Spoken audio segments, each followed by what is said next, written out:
একটু নাচের গানে যাব? কে কে নাচতে রাজি আছো একটু হাত তোলো তো দেখি।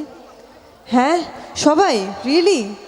এটা কিন্তু তোমরা আচ্ছা আমি তার আগে একটু জেনে নিই, আমার একটা ছোট্ট টেস্ট আছে, আমি দেখতে চাই, অবশ্যই আমার মেয়েরাই জিতবে আমি জানি। আমার মেয়েদের গলার আওয়াজ বেশি না ছেলেদের, আমি একটু দেখতে চাই সেটা। তো 3 2 1 কাউন্ট করব, মেয়েদের থেকে একটু জোরে চিৎকার চাই। ওকে আমরা জিতবো তো? জিততে তো আমাদের হবেই, কারণ ম্যাক্সিমাম আমার মামনেরাই এখানে বসে আছে, আমি দেখতে পাচ্ছি বন্ধুদের খুব একটা বেশি চোখে পড়ছে না, দু সাইডেই আছে। তো চলো দেখি কাদের এনার্জি বেশি। 3 2 1 কাউন্ট করবো, জোরে চিৎকার হবে। 3 2 1। Great great. মানে এত আওয়াজ, তাহলে ঝগড়ার সময় কি অবস্থা হয়? পাড়ার কেউ থাকতে পারে তো?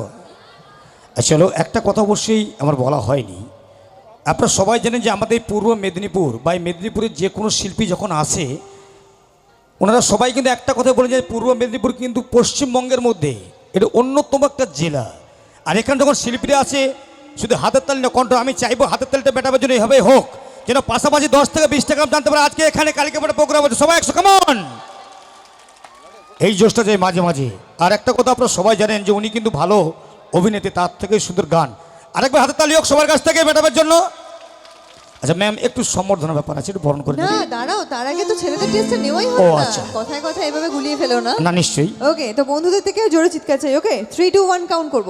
3 2 1। না মেয়েদের আওয়াজ বেশি হবে, কারণ 10টা ছেলে আছে 50টা মেয়ে, মেয়েদের আওয়াজ বেশি হবে তো। সব জায়গায় লেডিস ফার্স্ট, কোনো কিছু সমস্যা হলে ছেলেটা ধরা যা, আমরা ঘরে বসে থাকবো।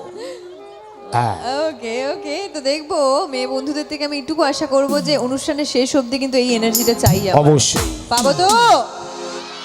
গ্রেট। চলো একটু আমরা একটু সম্বর্ধনা, একটু বরণের ব্যাপার আছে, বরণের পরে আমরা বরণ না